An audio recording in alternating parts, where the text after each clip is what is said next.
Capítulo 3 do Evangelho de Jesus Cristo segundo escreveu São João. Havia uma autoridade religiosa entre os judeus, cujo nome era Nicodemos. Ele veio a Jesus à noite e disse: Mestre, todos nós sabemos que Deus enviou o Senhor para nos ensinar. Os seus milagres são uma prova suficiente disto. Jesus respondeu: Verdadeiramente digo-lhe isto: se alguém não nascer de novo, nunca poderá ver o reino de Deus. Nascer de novo? Exclamou Nicodemos. O que o Senhor quer dizer? Como pode um homem velho voltar para o ventre da mãe e nascer outra vez? Jesus respondeu: O que eu estou lhe dizendo é verdade. Se alguém não nascer da água e do Espírito, não pode entrar no reino de Deus.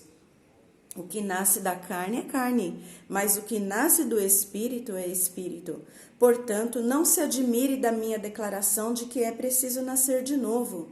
Assim como você pode ouvir o vento, mas não pode dizer de onde ele vem ou para onde vai, assim acontece com todos os nascidos do Espírito. Como pode ser isso? Perguntou Nicodemos. Jesus respondeu: Você é mestre em Israel e ainda assim não entende estas coisas? Eu afirmo a você que isto é verdade. Nós falamos daquilo que sabemos e testemunhamos do que vimos. E mesmo assim, vocês não querem crer em mim. Se vocês não creem em mim, nem quando falo sobre coisas como estas, que acontecem aqui entre os homens, como vocês crerão se eu falar de coisas celestes? Ninguém jamais subiu ao céu, a não ser aquele que veio do céu, ou seja, o Filho do Homem. E como Moisés no deserto levantou numa estaca uma serpente de bronze, assim também é necessário que o Filho do Homem seja levantado, para que todo aquele que nele crer tenha a vida eterna. Porque Deus amou tanto o mundo que deu o seu Filho único, para que todo aquele que crer nele não pereça, mas tenha a vida eterna. Deus não enviou o seu Filho ao mundo para condenar o mundo, mas para que o mundo fosse salvo por meio dele. Não há condenação reservada para aqueles que creem nele como Salvador, mas aqueles que não creem nele já estão condenados por não crerem no Filho único de Deus. A sentença deles está baseada neste fato: a luz veio ao mundo, porém os homens amaram mais as trevas do que a luz, porque as suas obras eram más. Os que praticam o mal odeiam a luz e ficam longe dela, com medo de que seus pecados sejam revelados. Mas aqueles que praticam a verdade têm prazer em vir para a luz, a fim de que todos vejam que as suas obras são realizadas por intermédio de Deus. Depois disso, Jesus e seus discípulos foram para a região da Judéia, onde passou um tempo com eles e batizava. Nessa época, João também batizava em Enom, perto de Salim, porque ali havia bastante água e o povo vinha para ser batizado. Isto ocorreu antes de João ser preso. Um dia alguém começou uma discussão com alguns dos discípulos de João sobre a cerimônia da purificação.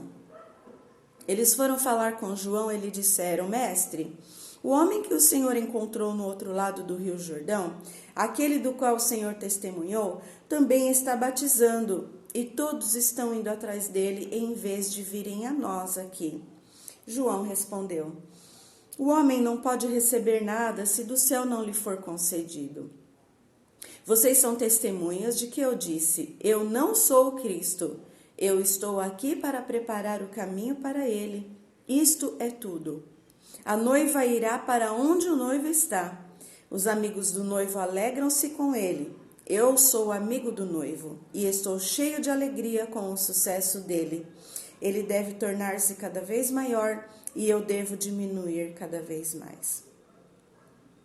Aquele que veio do céu é maior do que qualquer outro.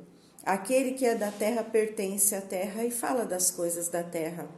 Aquele que vem dos céus é mais importante do que todos. Ele fala do que viu e ouviu, mas são poucos os que creem no que ele fala. Aqueles que creem nele descobrem que Deus é a fonte da verdade, pois sendo enviado por Deus, ele fala as palavras de Deus, porque ele dá o Espírito sem medida nem limite. O Pai ama o Filho e entregou tudo o que existe em suas mãos. Quem crê no Filho tem a vida eterna. Mas aquele que rejeita o Filho não verá a vida. Pelo contrário, a ira de Deus permanece sobre ele.